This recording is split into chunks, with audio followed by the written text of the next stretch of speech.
आप देख रहे हैं प्राइम टीवी, सच साहस सरोकार।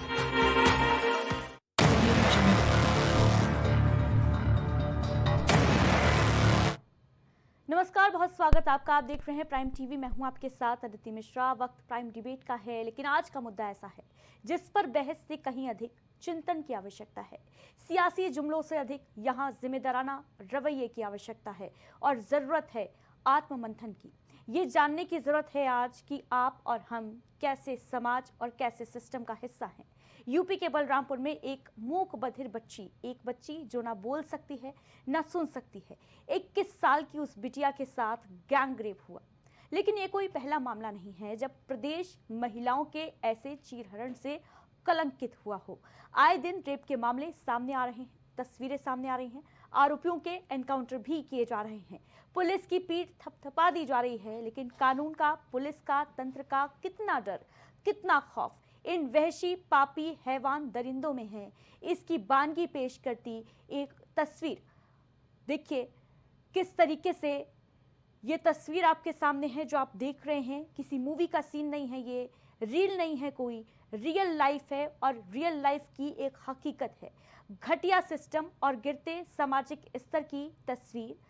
ये सीसीटीवी फुटेज देखिए जहां सड़क पर भागती हुई युवती और पीछा करते बाइक सवार दरिंदे। हैरानी की बात है, ताज्जुब की बात है कि ये घटना देर रात की नहीं है, रात 8 से 9 बजे के बीच की है। और आमतौर पर दूर दराज में ऐसी घटनाएं होती हैं, पुलिस को पहुंचने में जरा देर हो जाती है, ये देखा गया है। लेकिन यहाँ जिस जगह इस बिटिया की अस्मत लूटी गई, जिस जगह इस जघन्य घटना को, अपराध को अंजाम दिया गया, वहां से मात्र 20 मीटर की दूरी पर है बहादुरपुर चौकी। ये युवती बदहवास हालत में चौकी के पीछे झाड़ियों में मिली। इतना ही नहीं, चंद मिनट की दूरी पर डीएम और एसपी साहब का आवास भी है। ये जो तस्वीर अभी आप देख रहे हैं सड़क पर भागती युवती की, जानकर शायद आपको हैरानी हो जाए कि ये सीसीटीवी फुटेज भी एसपी आवास पर लगे कैमरे का है। रात 8 बजे शायद सिस्टम सो गया था, लेकिन उन लोगों का क्या किया जाए जो इस रास्ते से गुजर रहे थे। बच्ची ना बोल सकती थी ना सुन सकती थी, लेकिन राहगीरों की आंखों को क्या हो गया था। आज ये मुद्दा विधानसभा में भी उठाया गया। ये कहा गया कि बच्ची मूक बधिर है, लेकिन क्या सिस्टम, समाज, हम और आप अंधे हो चुके हैं? रात के 8 बजे एक युवती ऐसी हालत में दौड़ रही है, दरिंदे बाइक से उसका पीछा कर रहे हैं और सब हाथ पर हाथ धरे बैठे रहे। बेटियों की सुरक्षा को लेकर दावे कई, बातें बड़ी बड़ी, लेकिन सुरक्षा ढाक के 3 बात। आज इन्हीं सवालों पर चर्चा करेंगे और बात करेंगे। इसके लिए हमारे साथ अतिथि भी जुड़ेंगे, लेकिन उससे पहले कुछ बयान।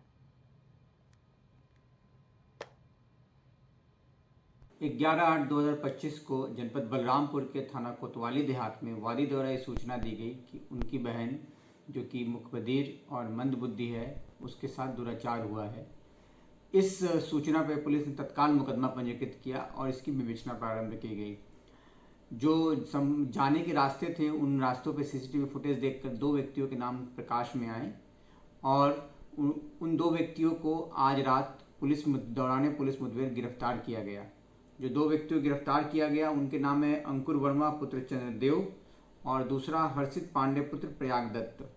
दौरान पुलिस मुठभेड़ आज इन दोनों को गिरफ्तार किया गया है और अभी तक जो प्रारंभिक पूछताछ हो पाई है उसमें इन दोनों ने घटना को करना स्वीकारा है और साथ ही साथ जो घटना स्थल है उसे भी पहचान कराने की बात कही है और पुलिस इसमें साक्ष्य इकट्ठा कर रही है और इसमें आगे विवेचना की जाएगी।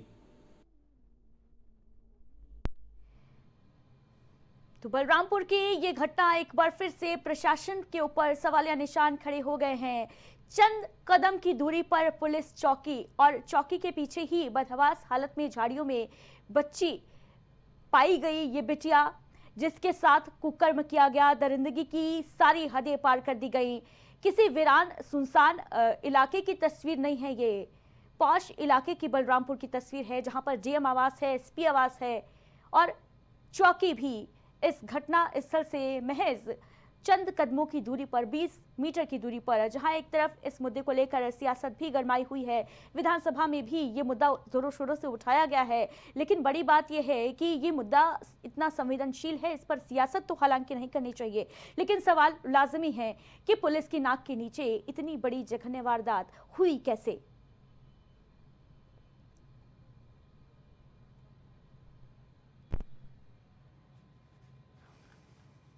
अखिलेश यादव का ट्वीट आपको दिखा रहे हैं। बलरामपुर में दिव्यांग बिटिया के साथ हुई जघन्य अपराध जो है वो निंदनीय है, ये कहा अखिलेश यादव ने और साफ तौर पर सरकार को घेरा है। वहीं आज विधानसभा में शिवपाल सिंह यादव ने क्या कुछ कहा है वो भी सुन लीजिए।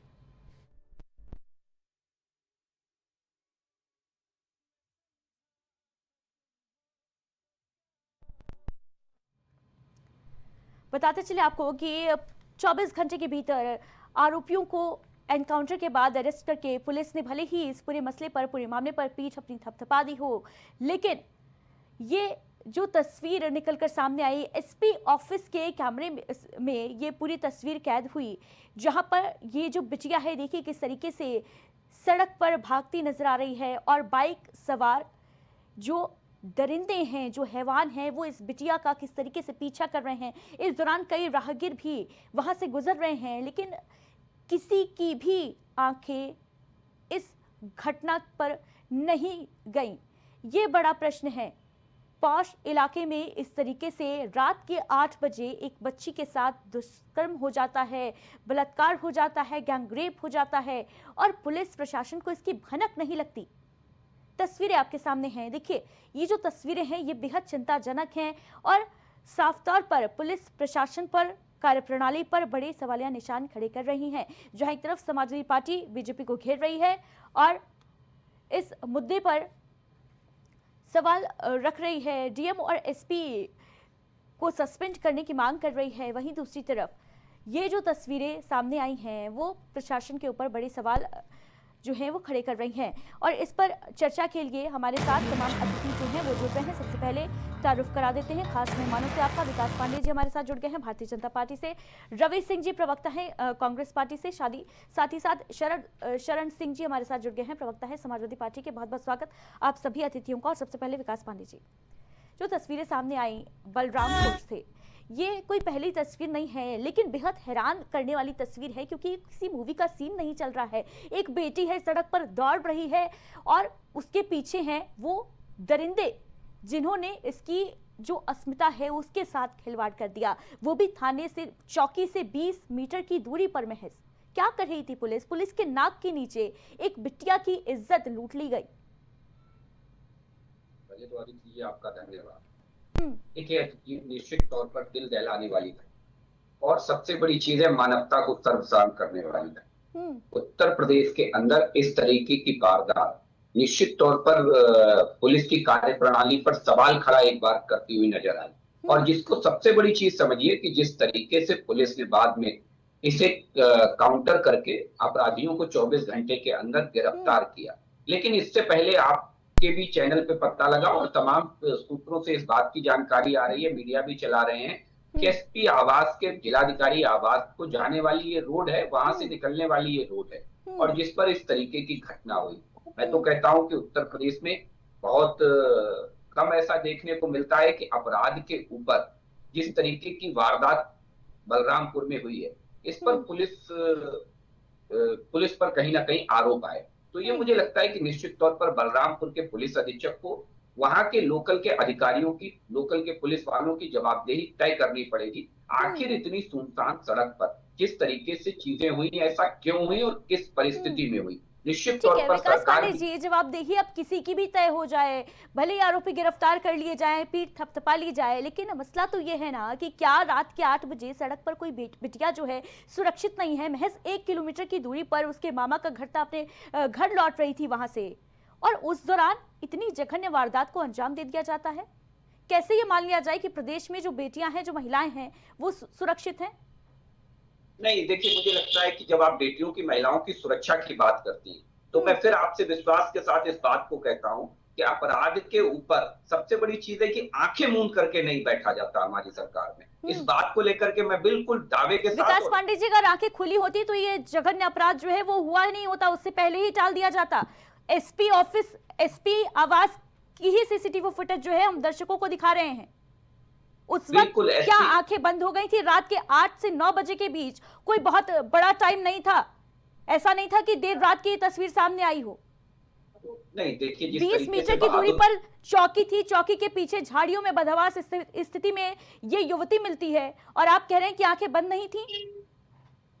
नहीं, देखिए उत्तर प्रदेश की सरकार की मैं जहां तक बात कर रहा हूं, और ऐसे कई एक प्रमाण आपको मिले हैं, आपने भी हमने सबने डिबेट की थी कि जब लखनऊ के अंदर एक कूड़ा बेचने वाला एक खानाबदोश परिवार जब एक ओवरब्रिज के नीचे आलमबाग में रहता है और बिल्कुल। 24 घंटे भी नहीं बीतते हैं, उत्तर प्रदेश की उस बेटी के साथ निर्ममता हम्म, करने वालों को यमलोक पहुंचा दिया जाता है। ये देखिए बिल्कुल, काम, पीठ देखिए थपथपा ली जाती है, अपराध हुआ है, एनकाउंटर इसको करके, लेकर के गिरफ्तारियां सरकार ये करके नहीं कहती है। दावे ठोक दिए सुनिए, जाते हैं कि बेटियां सुरक्षित हैं, अपराधियों में खौफ है, लेकिन जब एनकाउंटर हो रहे हैं तो फिर बेखौफ क्यों है अपराधी? आखिर क्यों दरिंदों में इतना भी खौफ नहीं है कि किस तरीके से देखिए पीछा कर रहे हैं बीच सड़क पर? शरद जी क्या कहेंगे? अदिति जी, हम लोगों को राजनीतिक और दलों की स्थिति से ऊपर जाके विचार करना पड़ेगा इस वीडियो को देखने के बाद। ये हमारे आपके घर की किसी की भी बेटी हो सकती थी और आज और कल भी हो सकती है, कोई बड़ी बात नहीं, हमारे आपके घरों में किसी के साथ भी घटना हो जाए। लेकिन इसके पीछे कारण है, भारतीय जनता पार्टी ने ये पैटर्न बना लिया है कि जहां पे उनको कोई कार्रवाई करनी होती है तो लड़के पकड़े जाते हैं, उनके पैर में गोली लगती है, एक तमंचा होता है, कारतूस होते हैं और एक मोटरसाइकिल होती है। ये पिछले 8-9 साल से उत्तर प्रदेश में पैटर्न है। जहां भी कार्रवाई करना होता है तो सारे अपराधी इसी तरीके से चलते हैं इनके हिसाब से कि एक मोटरसाइकिल होती है, उसके पास कारतूस होता है, उसके पास तमंचा होता है, चाहे वो रेपिस्ट हो चाहे वो मर्डरर हो, लेकिन ये सामान उसके पास होता है। पैर में गोली लगती है और उसके बाद सोशल मीडिया में सब जगह वो वीडियो दिखाया जाता है कि पुलिस वाले उसको चलाने की कोशिश कर रहे हैं लेके, क्योंकि उसके पैर की गोली लगी है, वो चल नहीं पा रहा। अब आपको मैं इसकी दूसरे साइड की तस्वीर दिखाता हूं। फतेहपुर में परसों नरसों जो कार्रवाई हुई है, भारतीय जनता पार्टी के जिला अध्यक्ष ने प्रेस कॉन्फ्रेंस बुला के पूरे जिले के प्रशासन को चेतावनी दी थी कि हम उस मकबरे पे जाएंगे और वहां पर जाके पूजा पाठ करेंगे। उसके बाद जब हमारे प्रदेश के वित्त मंत्री विधानसभा के सत्र में एफआईआर की कॉपी लेके जब वो एफआईआर में नाम पढ़ना चाहते हैं तो उनको मुख्यमंत्री ने रोक दिया कि नाम मत पढ़िए। जानती है क्यों रोका? क्योंकि भारतीय जनता पार्टी के जिला अध्यक्ष, पूर्व विधायक और बजरंग दल के नेता जो तीनों प्रमुख अपराधी थे, आप मेरी बात समाप्त होने दीजिए अदिति जी, मेरा आपसे निवेदन है। उन तीनों का नाम उस एफआईआर में नहीं था, इसलिए एफआईआर नहीं पढ़ी गई। और हुआ क्या, जिला अध्यक्ष के टांग में गोली नहीं लगी, मोटरसाइकिल नहीं मिली, तमंचा नहीं मिला, कारतूस नहीं मिला, और भारतीय जनता पार्टी के जिला अध्यक्ष का बयान आया कि जो भी दंगाई हैं या जो भी मवाली लोग हैं वो बहुत गलत लोग हैं, उन पे कार्रवाई होना चाहिए। तो जब हमारी पुलिस आदमी को और केस को देख के तय करेगी कि इनको एफआईआर में नाम नहीं डालना है या इनके पैर पे गोली मार के तमंचा, कारतूस और मोटरसाइकिल लगानी है, तो यही होगा कि जिला अधिकारी और एसपी के कार्यालय के आगे कोई बिटिया भागेगी और मोटरसाइकिल वाले रात के 8 बजे, आपके वीडियो में 4-5 मोटरसाइकिल दिख रही है दोनों तरफ आती जाती, किसी तरह का कोई भय नहीं होगा।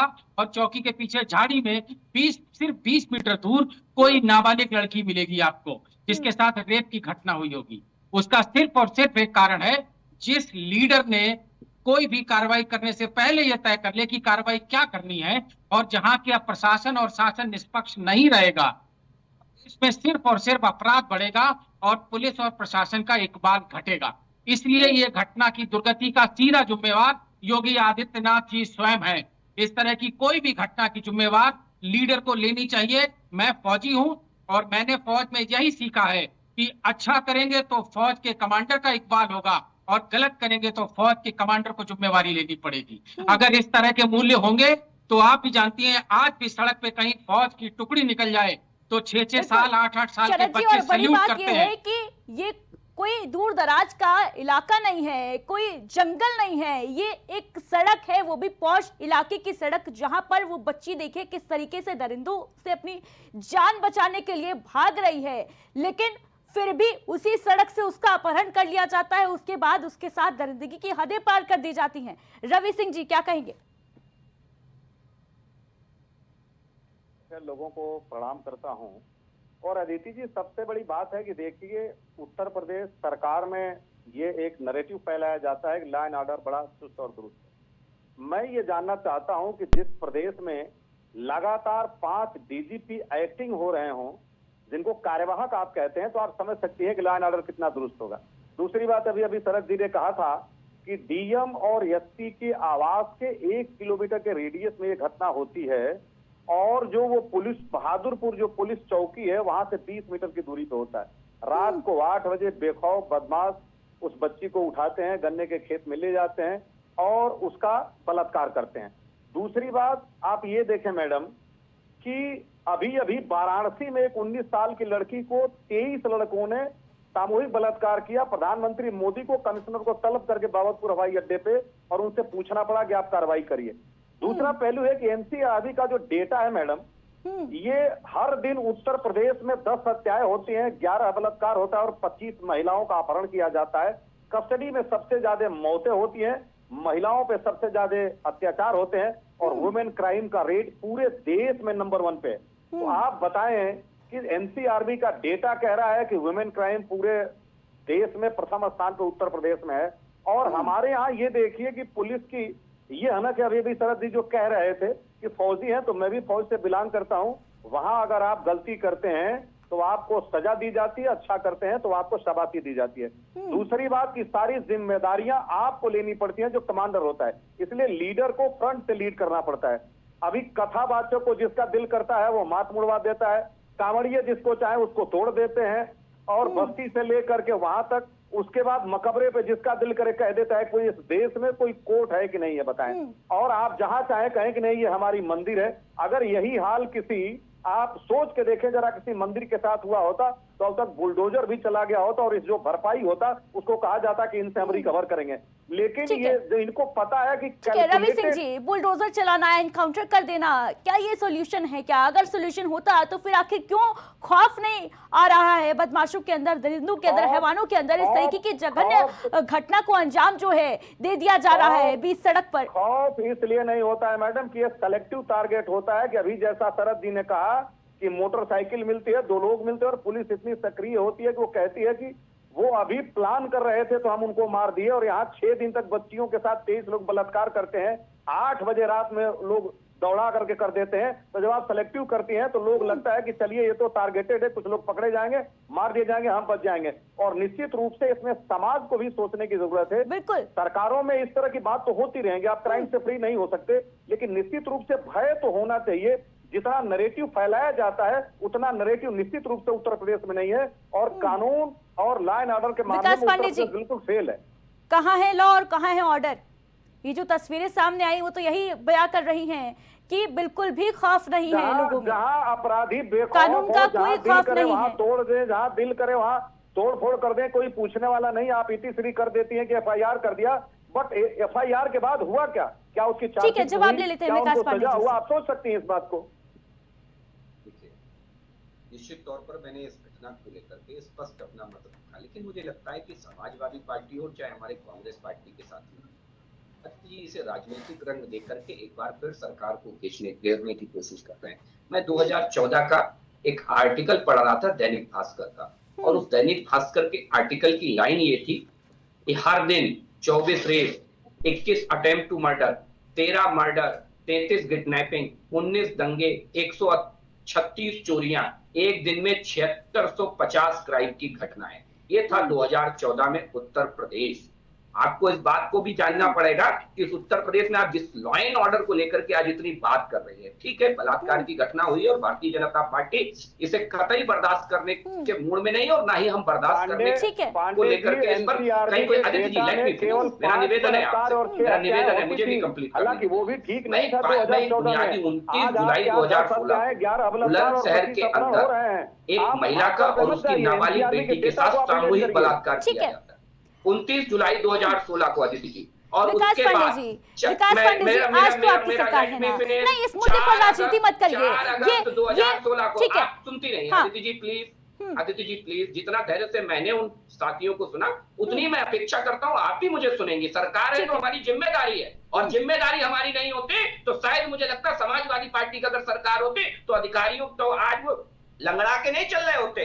आज इन्हें मोटरसाइकिल दिख रही है, आज इन्हें तमंचा दिख रहा है, आज इन्हें लंगड़ाहट दिख रही है उनकी। लेकिन मुझे लगता है कि अगर यही दोहरी नीति समाजवादी पार्टी ने नहीं अपनाई होती तो अयोध्या के बलात्कारियों का भी यही हाल देख रही होती समाजवादी पार्टी। बस दोहरी नीति। आज आप इस बात को लेकर के कभी इस बात को लेकर के बात नहीं करना चाहते। इसी दोहरी नीति की वजह से आज समाजवादी पार्टी सत्ता के बाहर है। मैंने बताया 29 जुलाई 2016 को बुलंदशहर के अंदर एक मां का और उसकी नाबालिग बेटी का सामूहिक बलात्कार दोनों का किया जाता है, और 4 अगस्त 2016 तक 5 दिन तक 6 दिन तक उत्तर प्रदेश की पुलिस खाली हाथ रहती है। आपको यह मानना पड़ेगा। तो समाजवादी पार्टी की सरकार में किस तरीके से सरकार चलाई है? क्या रेप नहीं हुआ? आप बताइए। मंत्री के ऊपर बलात्कार, बुलंदशहर वो बदायूं की वो घटना पूरा प्रदेश जानता है, जब समाजवादी पार्टी के ही एमपी के घर में बलात्कारी छुप करके बैठ रहा था। तो ये पूरा प्रदेश जानता है। आज इन सारी चीजों से उत्तर प्रदेश को निकाल करके योगी जी लेकर के आए। एनसीआरबी का डेटा दिया गया, उसी एनसीआरबी में एक कड़ी आप और जो अगर जोड़ देते तो मुझे लगता है आपको समझ में आता कि 25 और 26 करोड़ की आबादी वाले उस उत्तर प्रदेश में उसी एनसीआरबी के डाटे में है कि पूरा उत्तर प्रदेश महिला अपराधों में सजा दिलाने में भी नंबर 1 है। इस बात को लेकर के कभी समाजवादी पार्टी और कांग्रेस पार्टी के साथ ही बात नहीं करेंगे। ठीक है, आप विपक्ष में, आपका काम है सरकार की कमियों के ऊपर केवल बात करना। ठीक है, आप करेंगे और हम सुधार करेंगे, यही हमारा काम है। हम सरकार में और आप हमें कमियां बताएंगे और हम उन पर सुधार करते चले जाएंगे। लेकिन अपराधों के ऊपर आंख मूंद करके बैठना भारतीय जनता पार्टी की ना आदत है, ना फितरत है। ये बात समाजवादी पार्टी से बेहतर कोई नहीं जानता। ठीक है, शरद जी क्या कहेंगे इस पर? अदिति जी, बहुत दुर्भाग्यपूर्ण है कि भारतीय जनता पार्टी के प्रवक्ता भी अब बिल्कुल कथावाचक की मुद्रा में आ चुके हैं। आप इनसे कोई भी सवाल पूछें, अगर दिल्ली का मसला होगा तो जवाहरलाल नेहरू से पहले ये रुकते ही नहीं, और आप उत्तर प्रदेश का कोई भी सवाल पूछेंगे तो ये 2012 से 2017 के बीच में भटकते रहते हैं, और 17 से 25 तक क्या किया उसमें कहीं अटकते नहीं। मैंने अभी आपको बताया है एक उदाहरण। एक आदमी ने प्रेस कॉन्फ्रेंस करके प्रशासन को चुनौती दी थी कि हम वहां मकबरे पे पूजा करने जाएंगे। मेरा सीधा सवाल है, उसके पैर में गोली क्यों नहीं है?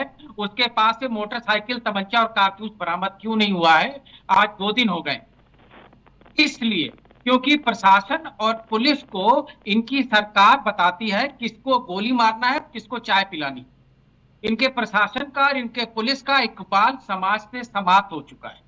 इनके अपराधियों को पता है कि वो भारतीय जनता पार्टी के अगर कपड़े पहने हुए हैं तो पुलिस और प्रशासन की हिम्मत नहीं है उनके ऊपर हाथ रख सकें। आप बताइए, जहां जहां भी उत्तर प्रदेश में रेप केसेस में भारतीय जनता पार्टी के कार्यकर्ता हैं, उन पे कोई। ठीक है विकास जी, अभी जो आंकड़ा रख रहे मुझे अपनी बात कि अदिति जी, मेरा आपसे निवेदन है, मुझे अपनी बात समाप्त करने दीजिए। तो ऐसी घटनाएं होती थी और 4-4, 5-5 दिन तक आरोपी जो है पकड़ से बाहर होते थे। अभी ये जो सरकार है इसमें 24 घंटे के अंदर एनकाउंटर कर दिया जाता है। चाहे लखनऊ की घटना की बात की जाए, चाहे बलरामपुर केस की बात की जाए। मैंने अभी तो आपको उदाहरण दिया, इनके फतेहपुर के जिलाधीश का क्या हुआ 2 दिन के अंदर। अभी तो आपको एक उदाहरण दे रहा हूँ। तो जब बात चले, सुनिए अदिति जी, आप समय दीजिए, अगर आप बात करने का मौका देती है तो बात भी कहने का मौका दीजिए। इनके जिन भारतीय जनता पार्टी के कार्यकर्ताओं के ऊपर जब आरोप आता है और जैसे ही पता चलता है कि वो भारतीय जनता पार्टी के हैं, उसके बाद कोई कार्रवाई नहीं होती है। और कार्रवाई कहाँ कहाँ होती है वो भी बता देता हूँ। इनके विधायकों को सड़कों पे दौड़ा दौड़ा के जनता पीट रही। अभी नंदकिशोर गुर्जर जी के साथ परसों हुआ है, पब्लिक ने मंडी में दौड़ा दौड़ा के मारा है। और इसी उत्तर प्रदेश में आम आदमी छोड़ दीजिए, पुलिस वालों को पीटा जाता है। दरोगा और इंस्पेक्टर को भारतीय जनता पार्टी के कार्यकर्ता कॉलर पकड़ के पीटते हैं और उस कार्यकर्ता का इनकाउंटर नहीं होता है, उस कार्यकर्ता के पैर पे गोली नहीं लगती है, वो दरोगा वहां से पोस्टिंग जाता है।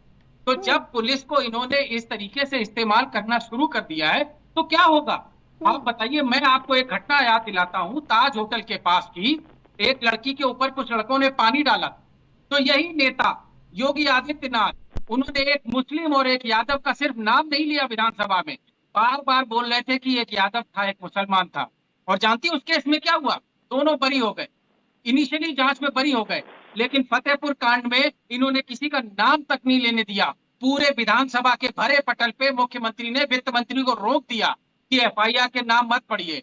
जब इनका नेता ही कार्रवाई करने से पहले ये पूछता है कि वो भाजपा का है या गैर भाजपा का है, उसके बेस पे प्रशासन अगर कार्रवाई करेगी तो इस जनता जनार्दन के बीच में भय का सबसे बड़ा कारण पुलिस नहीं बनेगी, भारतीय जनता पार्टी स्वयं में बनेगी। और भारतीय जनता पार्टी के कार्यकर्ता नेता अब इस समय दानव बन चुके हैं और समाज में तांडव कर रहे हैं। ये जनमानस अच्छी तरह से जानता है। और जो इनको इतना गर्व हो रहा है ना, तो मैं इनको बताना चाहूंगा कि सीतापुर में आज एक नगर पंचायत में चुनाव हुआ है, समाजवादी पार्टी जीती है और निर्दलीय 3 प्रत्याशी 2, 3, 4 पे हैं और ये मुद्दा जो है वो राजनीति का नहीं है। ये मुद्दा जो है बहन बेटियों की, महिलाओं की सुरक्षा से जुड़ा है, बेहद संवेदनशील मुद्दा है। इस पर किसी को पीठ थपथपाने की आवश्यकता नहीं है, क्योंकि सरकार किसी की भी रही हो, हालात लगभग सेम ही रहे हैं। ठीक है, रवि जी क्या कहेंगे इस पर? अदिति जी देखिए, अभी भाजपा के लोग एक टेप को ऑन कर देते हैं जो उनको बताया जाता है उनकी पार्टियों से, और वो केवल गिनाने लगते हैं। एक बड़ा साधारण सा कहावत है कि आपको अगर अपने बेटे से अपनी कमी छुपानी है तो दादाजी की कमी को गिनाना शुरू कर दो, क्योंकि वो उनके बारे में जानता नहीं है। तो ये लोग बस ये दिखाते हैं कि आपकी सरकार में क्या थी, उनकी सरकार में क्या थी। अरे भाई, 8 साल से आपके मुख्यमंत्री ने तो ये इतिहास कायम किया कि उत्तर प्रदेश में सबसे ज्यादा इंदिरा से करने वाले अगर मुख्यमंत्री हैं, तो जनता ने इन्हीं चीजों के लिए तो आपको भेजा था।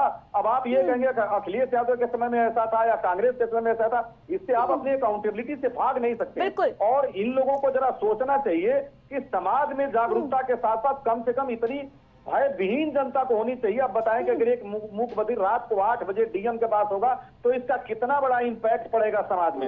और कम से कम इसीलिए तो आपको दोबारा भी कहा गया इतने बड़े प्रदेश में कि आप आए, लाइन ऑर्डर को सुधारें और आप करें। और ये लोग केवल नेहरू से लेकर के और 70 साल की जाप करते हैं। 72 में पहला चुनाव, राम राज्य की जो संकल्पना, राम राज्य का जो थीम लेकर आई थी सरकार कि राम राज्य बनाएंगे प्रदेश को, क्या यही वो राम राज्य की तस्वीर है विकास पांडे जी? अरे अदिति जी, राम राज्य की तो बात छोड़िए, रावण ने भी सीता को जब उठाया था तो उनसे एक बार भी बलात्कार करने की कोशिश नहीं की। 1 साल तक अनुनय विनय करता रहा और उनको लगाता रहा। लेकिन ये तो राम राज्य की छोड़िए, आप कल्पना कर सकती हैं कि राज्य क्या है। रावण का भी राज्य बेहतर रहा, जो सीता को उठाने के बाद उनके साथ बलात्कार नहीं किया और अपनी सबसे चहेती उसको दासी को लगा रखा था कि सीता को तैयार कर दो हमारे साथ शादी करने के लिए। और आप ये राम राज्य की कल्पना से आई हुई सरकार का ये हाल है, तो इसका तो भगवान ही मालिक है। अब विकास पांडे जी, जनता ने जब योगी सरकार को चुना था तो जनता को ये उम्मीद तो नहीं थी कि जो बीती सरकार में लॉ एंड ऑर्डर फेलियर हो रहा है, जो अभी आप आंकड़े गिना रहे थे, जनता को तो यही उम्मीद थी ना कि योगी सरकार में जो प्रशासन होगा वो चुस्त दुरुस्त होगा। 8 साल से आपकी सरकार है, उसके बावजूद इस तरीके की तस्वीर सामने आना पॉश इलाके से। देखिए, सबसे बड़ी चीज इस बात को लेकर के है कि आपराधिक घटना हुई है और निश्चित तौर पर जिस तरीके से मानवता को विकास पांडे जी, आपराधिक घटना केवल हुई नहीं है, आपराधिक घटनाएं डेली होती हैं, रोज होती हैं, लेकिन सबसे बड़ी बात यह है, सबसे बड़ा सवाल यह है कि कहां पर हुई है। घर के अंदर नहीं हुई है, किसी जंगल में नहीं हुई है, किसी दूरस्थ इलाके में नहीं हुई है, किसी दूर दराज के गांव में नहीं हुई है। यह घटना पॉश इलाके में हुई है, डीएम एसपी आवास के पास हुई है। खुद जो सीसीटीवी फुटेज जारी किया गया है वो भी एसपी आवास का है, जहां पर वो पीड़िता जो है भागती नजर आ रही है, दरिंदे पीछा कर रहे हैं बाइक पर बैठकर। पुलिस क्या कर रही थी, सिस्टम क्या कर रहा था? क्या सिस्टम का कोई काम नहीं है क्या? नहीं, बिल्कुल सिस्टम का काम है और हमने पहले ही कहा कि वहां के एसपी को अपनी जिम्मेदारी तय करनी पड़ेगी कि ऐसे पॉश इलाके में जहां पर एसपी का आवास है और ठीक है, कार्रवाई 24 घंटे के भीतर हो गई, जिम्मेदारी कब तय होगी, कितने घंटे के भीतर विकास पांडे जी? बिल्कुल जिम्मेदारी तय की जाएगी और इस पर बाकायदा सरकार अपना एक्शन लेगी। देखिए अदिति जी, सबसे बड़ी महत्वपूर्ण चीज आप समझिए कि बार बार एक सवाल उठता है कि उत्तर प्रदेश की जनता ने हमें क्यों चुना। आखिर राम राज्य की संकल्पना लेकर के हम आए थे, तो बार बार हमारे राम राज्य पर सवाल उठाते हैं, राम पर सवाल उठाते हैं। ठीक है, आपसे भी उम्मीद उत्तर प्रदेश की जनता ने की थी 2012 से 17 तक, और आप कहते हो कि इतिहास में नेहरू जी की बात मत करिए और अखिलेश यादव जी के कार्यकाल की बात मत करिए। क्यों? इतना शर्मसार करने वाला कार्यकाल था कि जिसको अगर हम बात कर देते हैं तो आपको इतनी मिर्ची लग जाती है। यानी आप स्वयं स्वीकार करते हैं कि हमारा कार्यकाल ऐसा था कि जिस पर चर्चा ही नहीं करनी चाहिए। ये तो इससे भद्दी कोई बात ही नहीं हो सकती कि ये स्वयं इस बात को डिबेट में बैठ करके स्वीकार कर रहे हैं कि हमारे कार्यकाल पर चर्चा मत करिए, क्योंकि हमारे कार्यकाल में तो दागी दाग थे और कर्मकांड थे। ठीक है विकास पांडे जी, आज की ही बात कर लेते हैं, आज की ही बात कर लेते हैं विकास पांडे जी। अलग अलग इलाकों से रेप की खबरें सामने आई हैं, चाहे हम बलरामपुर की बात कर लें, चाहे हम लखनऊ की बात कर लें, तमाम ऐसे एरियाज हैं जहां पर आए दिन ऐसी रेप की वारदातें हो रही हैं। आए दिन किसी ना किसी बच्ची की जो अस्मत है वो लूटी जा रही है। आखिर क्यों इतना भी खौफ नहीं है बदमाशों में, दरिंदों में? नहीं, देखिए सबसे बड़ी चीज आप समझिए, उत्तर प्रदेश में बदमाशों में या अपराधियों में खौफ का आलम नहीं है, ये बात आप नहीं कह सकती। इसलिए नहीं कह सकती क्योंकि उत्तर प्रदेश के मैंने दो बहुत महत्वपूर्ण उदाहरण आपको दिए और दोनों में सरकार के रवैये की भी बात की। और सरकार के रवैये में सबसे मूलभूत फर्क मालूम है अदिति जी क्या था? कि एक तरफ सरकार का जिम्मेदार व्यक्ति जब ये कहता था लड़के हैं, लड़कों से गलती हो जाया करती है, तो क्या बलात्कारियों के ऊपर अंकुश लगता होगा ऐसी सरकार में? ये मुझे लगता नहीं कि आपके माध्यम से ठीक है। आप कह रहे हैं कि दरिंदों में बदमाशों में खौफ है। मैं पीसीआर टीम से रिक्वेस्ट करूंगी जरा एक बार फिर से वो तस्वीरें जो बलरामपुर से निकलकर सामने आई, वो सीसीटीवी फुटेज जरा विकास पांडे जी को दिखाएं। विकास पांडे जी, तस्वीर देखिए जरा गौर से। क्या ये वही खौफ है बदमाशों का जो दिख रहा है, नजर आ रहा है तस्वीरों में? इसी खौफ की बात कर रहे थे आप अभी। एक बच्ची रात के 8 बजे सड़क पर सुरक्षित नहीं है उत्तर प्रदेश की। जवाब दीजिए। देखिए अदिति जी, इस घटना को लेकर के भारतीय जनता पार्टी की बिल्कुल स्पष्ट नीति थी और मैंने स्पष्ट कह दिया आपको, और मैं हमेशा से इस बात को लेकर के कहता हूं। ये पहली घटना नहीं है विकास पांडे जी। हमने देखा था जून की वो घटना, 5 जून की वो घटना, जहां एक दूध मुंही बच्ची को राजधानी लखनऊ में रात के 2 बज रहे थे, आरोपी लेकर उठा ले जाता है, रेप करके उसको छोड़ देता है। माँ बाप के पास सो रही थी वो बच्ची। आलमबाग की घटना है, पौष इलाके की वो भी घटना। ऐसी तमाम घटनाएं हैं उत्तर प्रदेश की। बिल्कुल, देखिए उत्तर प्रदेश में ये घटनाएं हुई, मैं इस बात को स्वीकार करता हूं, लेकिन उत्तर प्रदेश की सरकार और उत्तर प्रदेश के लॉ एंड ऑर्डर का ये प्रमाण है कि 24 घंटे के अंदर उस अपराधी को ढेर कर दिया गया। आप इस बात को घटना होने के बाद आरोपी को ढेर कर देना, आरोपी को पकड़ लेना, पहले क्यों नहीं जगती है पुलिस? देखिए मुझे लगता पुलिस है के अंदर खौफ नहीं है क्या सरकार का? पुलिस के अंदर कार्रवाई का खौफ नहीं है क्या? सिस्टम के ऊपर कोई जिम्मेदारी नहीं है क्या? घटना हो जाएगी, उसके बाद एनकाउंटर कर दिया जाएगा, कार्रवाई कर दी जाएगी, पीठ थपथपा ली जाएगी कि हमने तो 24 घंटे के अंदर देखिए आरोपियों को गिरफ्तार कर लिया। नहीं, देखिए पीठ थपथपाना ये क्राइम कंट्रोल का तरीका है विकास पांडे जी? विकास पांडे जी, क्या ये क्राइम कंट्रोल का तरीका है?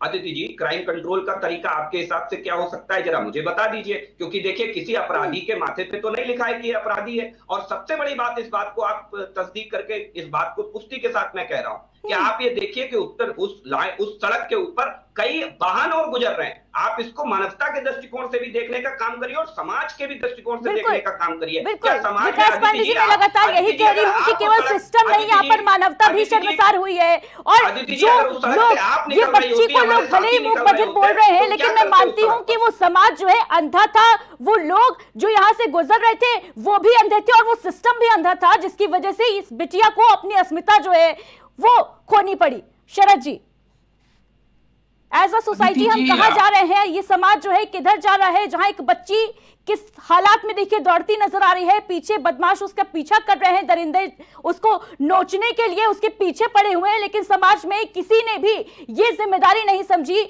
आने जाने वाले राहगीरों ने ना जाने कितने लोगों की नजर इस पर पड़ी होगी। बच्ची मूक बधिर थी, लेकिन क्या लोग भी अंधे हो गए थे? सिस्टम को तो छोड़ ही दीजिए, सिस्टम तो अंधा ही है। अदिति जी, आज के वक्त में हालत यह है कि कोई भी आम आदमी जो चौराहे पे पुलिस वाला खड़ा है तो उससे थोड़ी दूरी से मोटरसाइकिल लेके निकलता है कि पता नहीं है गाली गलौज कर दे या पैसे वसूल ले या थप्पड़ मार दे तो समाज में इज्जत थू थू हो जाएगी, चौराहे पे पिटाई हो जाएगी। इतना ज्यादा भय प्राप्त है प्रशासन का और पुलिस का। आम आदमी बहुत दूर रहना चाहता है इन लोगों से, और उसका मैं आपको वैलिडेट करते हुए, अरे बीच में मत बोलिए, तो मैं आपको वैलिडेट करने के लिए बहुत ही डरावना 2 उदाहरण देता हूं, आप भी मानेंगे इस बात। देश के उपराष्ट्रपति शाम को 7 बजे अपने ऑफिस में बैठे थे, 8:30 बजे राष्ट्रपति महोदया के पास गए, इस्तीफा दे दिया और तब से लेकर अभी तक 1 महीना है गायब है। उनको देश ने देखा नहीं, किसी से बातचीत नहीं हो रही है, उनके ऑफिस में और उनके घरों के कमरों में ताला डाल दिया गया है। और देश के उपराष्ट्रपति जगदीप धनखड़ जी जो भूतपूर्व हो चुके हैं वो कहाँ हैं देश को नहीं पता, किसी मीडिया हाउस के किसी आदमी को नहीं पता। आप अपने चैनल के हेड से पूछिएगा, उन्होंने बहुत प्रयास किया होगा उनसे संपर्क करने का, नहीं हुआ होगा। मैं आपको दूसरा उदाहरण देता हूं। आज की तारीख में जो पिछले इलेक्शन कमिश्नर राजीव कुमार थे, लगातार मीडिया पे शाम से चल रहा है कि वो माल्टा चले गए हैं, उन्होंने माल्टा की नागरिकता ले ली है।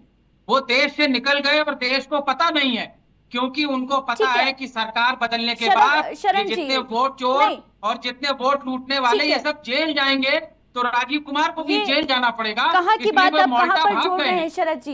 ये मुद्दा नहीं है आज का, इस पर बाद में चर्चा कर लेंगे, फिर कभी चर्चा कर लेंगे। लेकिन मुद्दा अभी ये मैं है आपकी बात से कि सहमत क्या समाज की कोई जिम्मेदारी नहीं है? ये बात और है कि सिस्टम की बहुत बड़ी लापरवाही है, बहुत बड़ी चूक है, लेकिन क्या सोसाइटी भी अंधी बोलने हो का गई मौका है? दे, मैं इसी पे लेके आता हूँ अदिति जी, मैं इसी पे लेके आता हूँ। मैं बस ये कहने का कर रहा हूँ कोशिश कि देश के जनमानस को पता है कि अगर सरकार की गलत नजर पड़ गई तो उपराष्ट्रपति गायब हो जाता है, तो हमारी और आपकी समाज में क्या विसात। इसलिए आम आदमी पुलिस और प्रशासन से, भाजपा के कार्यकर्ताओं से, नेताओं से और सरकारों से इतना डरता है कि कहीं भी कोई क्राइम भी हो रहा होता है तो उससे भाग जाता है, वो वहां से उसकी शिकायत नहीं करता है। तो अगर किसी का तांडव और किसी का अगर भय है तो वो भारतीय जनता पार्टी की सरकारों का भय आम जनता में है। इसलिए आम जनता कहीं पे भी अपना हाथ, अपनी नजर और अपनी उपस्थिति नहीं देखना चाहती है। तो ये बताइए इस आतंक का अंत कैसे होगा? अभी थोड़ी देर पहले भाजपा के प्रवक्ता साथी ने बोला है। क्या आप ये कहना चाह रहे हैं कि अगर कोई किसी की मदद करने भी जाता है तो उसको भी उल्टा फंसा दिया जाता है, इस वजह से लोगों में डर है? मैंने अभी तो आपको देखिए उदाहरण दिया, देश के उपराष्ट्रपति को गायब कर दिया, तो मेरी और आपकी क्या विसात है? हो सकता है थोड़ी देर बाद पुलिस मेरे घर आ जाए और मैं गायब हो जाऊं। अदिति जी देखिए, ये भाजपा की सरकारों का इतिहास रहा है। जो कह रहे थे कि जगदीप धनखड़ जिनको गायब कर दिया गया, निश्चित रूप से वो गायब हो गए। उनके जो पेरेंट कैडर के जो उनके अधिकारी थे उनको वापस कर दिया गया, उनका सोशल मीडिया, उनकी जो टीम थी उसको खत्म कर दिया गया। और दूसरी बात कि जब वाजपेयी जी ने विष्णु भागवत को बर्खास्त किया था तो 6 महीने तक वो टीवी पे नहीं आ पाए, उनकी पत्नी नीलोफर भागवत आई, इतना भय व्याप्त था। अब आपने कहा समाज की बात, तो निश्चित रूप से समाज में नैतिक मूल्यों का पतन हो रहा है और हमें सामाजिक रूप से आज जो हम एक एकांकी परिवार में, संयुक्त परिवार में, ये परवरिश का जरूर उसमें कहीं ना कहीं हमारा, मैं अपनी बुद्धि से समझ सकता हूं कि है कि हमें अपने बच्चों में ऐसा नैतिक मूल्य बनाना पड़ेगा कि इस तरह की हैवानियत का काम ना हो। अब बात आती है कि आप प्रियम्पटिव मेजर लीजिए, ये सबसे जरूरी है। आपने मार दिया, पकड़ लिया, ये मुख्य मुद्दा नहीं है। और जैसे ये सरकार कहती है योगी जी की कि ये डबल इंजन की सरकार है, मैं कह रहा हूं कि ये तो अपोजिट इंजन की सरकार है। अगर क्यों अपोजिट इंजन की सरकार है? जहां 5-5 लगातार डीजीपी का, पूर्णकालिक डीजीपी का दर्जा नहीं दिया जाता और यहां से आप नाम भेजते हैं और वहां से केंद्र कहता है कि नहीं इनको एक्टिंग रखिए। आप जरा सोच के देखें, कोई भी अगर एक्टिंग कुर्सी पर बैठता है तो मनसा वाचा कर्मणा से अपना कभी भी 100% नहीं देता। हमने भी 32 साल सेवा दी है और शरद जी बैठे हैं, एक्टिंग की तरह से काम करता है और उनके मातहत में भी होता है। तो ये निश्चित रूप से है कि ये कहें जरूर कि हमारी लॉ एंड ऑर्डर बहुत व्यवस्था ठीक है, लेकिन जिस प्रदेश में 5-5 डीजीपी ही एक्टिंग होंगे, कोई पूर्णकालिक डीजीपी नहीं होगा और 8 बजे डीएम के बंगले के पास ये हो जाएगा, लखनऊ में हो जाएगा। और योगी जी के निर्वाचन क्षेत्र में अगर 23 लोग 6 दिन तक घुमा के बलात्कार करेंगे, स्वयं प्रधानमंत्री को इंटरवेन करके कमिश्नर को कहना पड़ेगा, तो स्वयं नारायण ही मालिक है ऐसी व्यवस्था का। इसमें तो जितनी भी इनकी भत्सरना की जाए कम है, लेकिन निश्चित रूप से समाज में नैतिक मूल्यों का पतन हो रहा है, तो इसको सोचना पड़ेगा हमारे और बिल्कुल रवि सिंह जी, इसमें कोई दो राय नहीं है कि नैतिक मूल्यों का पतन हो गया है और समाज का कोई मतलब नहीं है। अगर एक बिटिया जो है वो इस तरीके की तस्वीर सामने आती है कि बिटिया भाग रही है रोड पर और किसी ने भी ये जरूरत नहीं समझी कि रुक कर यही देखने की कोशिश कर ले, जानने की कोशिश कर ले कि परेशानी आखिर क्या है। बिटिया मुख बधिर थी, लेकिन समाज, शरद जी ने जो कहा था मैं उससे बिल्कुल इत्तेफाक रखता हूं कि पब्लिक इसलिए अपने आप को इंडल्ज नहीं करती कि पुलिस के उलूल जुलूल सवालात हुआ करते हैं और कानून के दायरे में उसको तमाम थानों के चक्कर लगाने पड़ते हैं। एक्सीडेंट होने के बाद भी दिल करता है हेल्प करने का, फिर भी लोग निकल जाते हैं और ऐसी चीजों में आदमी सोचता है कि मैं क्यों अपने आप को। तो इस तरह से एक ट्रांसपेरेंट सिस्टम बने, if you want to help someone, तो आपके खिलाफ कुछ ना कुछ आगे बढ़ के आएंगे। ट्रांसपेरेंसी की कमी है, पुलिस प्रशासन का रवैया ऐसा है कि लोग कतराते हैं, किसी की मदद करने से भी लोग जो है डरते हैं कि कहीं उल्टा वही ना फंस जाए। देखिए मुझे लगता है कि इस चीज को लेकर के आप अगर पहले से लेकर आज तक आप चीजों को देखें, आप सामाजिक चीजों को सरकार की चीजों से जोड़ दे रहे हैं। कोर्ट के ये निर्देश हैं, किसी भी व्यक्ति की मदद करने वाले व्यक्ति से आप पूछताछ नहीं करेंगे, ये बाकायदा सुप्रीम कोर्ट की गाइडलाइन में। उन्होंने इस पर स्पष्ट दिशा निर्देश जारी किए। अब इसको आप केवल सरकार का आधार बना ले, आप सरकार से जोड़ दे कि नहीं सरकार की वजह से, तो तमाम तरीके की सरकार की चीजें गिनाई कि ये नहीं, पुलिस का इकबाल नहीं, पुलिस का। मैं फर्रुखाबाद की घटना याद दिलाता हूँ, समाजवादी पार्टी की सरकार में एसपी ऑफिस के अंदर एसपी को जूतों से मारा जाता, जूतों से। इस घटना का प्रमाण है, सब जगह है, इसको उठा करके आप चेक कर लीजिए। और लखनऊ जिस राजधानी का आप जिक्र कर रहे हैं, हजरतगंज चौराहा इस बात का गवाह है। विकास पांडे जी, तब स्थिति बेकार थी, तब स्थिति बुरी थी, लेकिन आज तो स्थिति में सुधार आना चाहिए था ना। आज तो ऐसी तस्वीर सामने नहीं आनी चाहिए थी। ये उम्मीद तो नहीं की जा सकती ना, 8 साल से आपकी सरकार है। बिल्कुल, देखिए सरकार, अगर सरकार की आप बात करते हैं तो अगर सरकार का इकबाल नहीं होता, अयोध्या की एक घटना है, सिपाही के साथ बदसलूकी होती है ट्रेन में, अगला स्टेशन उसे तब मिलता है, उस अपराधी को उसकी सजा देकर के उसे दंडित किया जाता है। इस उत्तर प्रदेश में मैं ये नहीं कहता हूं कि अपराध देखिए बड़ा प्रदेश है, निश्चित तौर पर अपराध भी उसी हिसाब से होते हैं, लेकिन अपराधों के ऊपर पूर्ववर्ती सरकारों की तरह धुलमुल रवैया नहीं अपनाया जाता। ठीक है विकास पांडे जी, लेकिन अपराधियों के अंदर खौफ भी तो होना चाहिए ना, और वो कहीं भी इन तस्वीरों में देखने को नहीं मिल रहा है। आए दिन जो अपराधों में बढ़ोतरी हो रही है, महिला अपराधों की अगर बात की जाए, खुद एनसीआरबी की रिपोर्ट 2022 की कहती है कि उत्तर प्रदेश जो है महिलाओं के खिलाफ अपराध में नंबर 1 प्रदेश है। ये तो हैरान करने वाली बातें हैं ना, इन पर तो कार्रवाई होनी चाहिए ना, एक्शन लिया जाना चाहिए, प्रिवेंटिव मेजर्स जो है वो अख्तियार किए जाने चाहिए। फाइनल कमेंट दीजिए विकास पांडे जी। जी देखिए, साल दर साल जिस तरीके से उत्तर प्रदेश के आप अपराधों का जिक्र कर रहे हैं, 2022 के आंकड़ों का जिक्र कर रहे हैं, 2012 के अंदर उत्तर प्रदेश के अंदर 1476 रेप हुए थे 2012 के अंदर, और 2022 में 3690 रेप केसेस सामने आए थे। एनसीआरबी की रिपोर्ट का ये डाटा उत्तर प्रदेश का 2022 में ना, आप सुन लीजिए अदिति जी, लेट मी फिनिश, और एनसीआरबी के डाटा को मैं बता रहा हूं, 2012 में 1476 रेप 2012 में, और 2015 में जानते हैं कितने रेप? 2747 रेप, दुगने रेप। ये थी समाजवादी पार्टी की सरकार। अब डाटा आप आपस में क्लैश करके मैच कर विकास पांडे जी, क्या महिला राजनीति का मुद्दा है क्या? विकास पांडे जी, क्या महिला सुरक्षा जो है राजनीति का मुद्दा है क्या? कि आपके कार्यकाल में देखिए इतने रेप हुए थे, हमारे कार्यकाल में इतने रेप हुए थे, क्या इससे अब कंपैरिजन करके ये दिखाया जाएगा, ये दिखाने की कोशिश की जाएगी कि हमने महिला सुरक्षा का बीड़ा आपसे ज्यादा उठाया हुआ है, और आए दिन ऐसी तस्वीरें सामने आती रहेंगी और आप लोग राजनीति रोटियां सेकते रहेंगे महिलाओं के मुद्दों पर भी?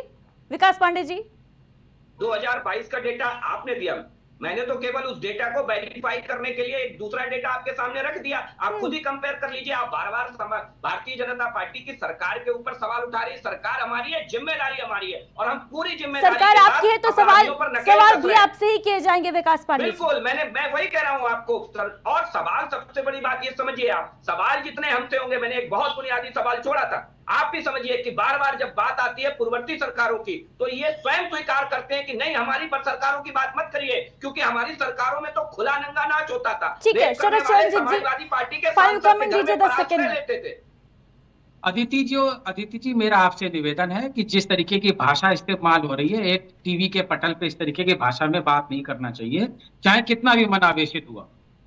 दूसरी बात, इनसे कितनी भी बार बहस कर लीजिए, ये हर बार इतिहास में जाएंगे, वर्तमान सरकार की उपलब्धियों पे कभी बात नहीं कर पाएंगे।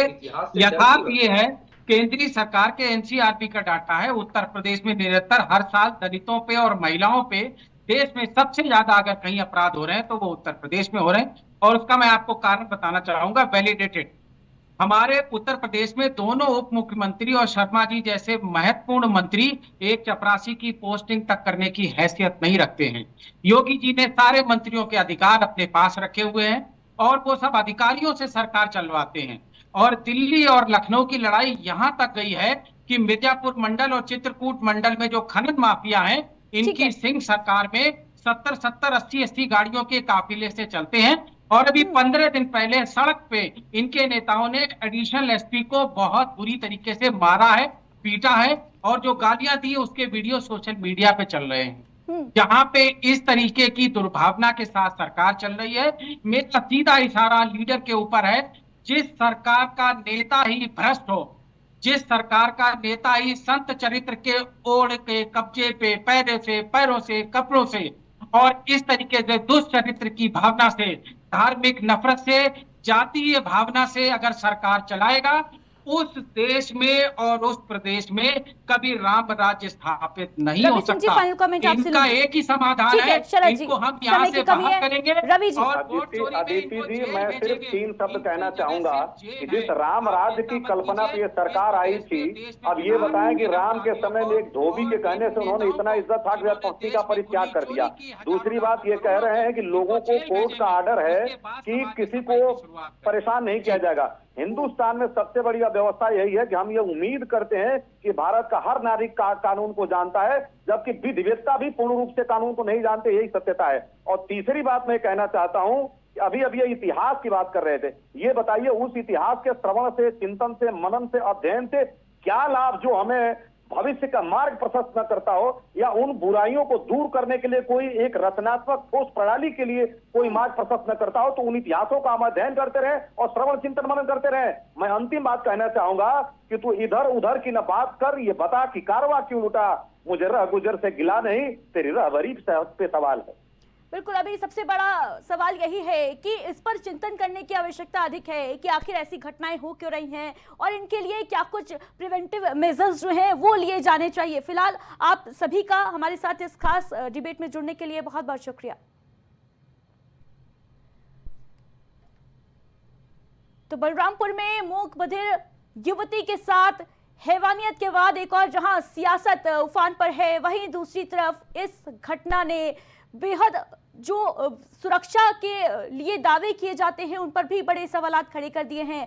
लगातार सरकार ये कह रही है कि बेटियां सुरक्षित हैं प्रदेश में, लेकिन रात के 8 बजे इस तरीके की घटना को अंजाम दे दिया जाता है, जिससे शासन प्रशासन सवालों के घेरे में है। फिलहाल खास चर्चा में इतना ही, दीजिए इजाजत, नमस्कार।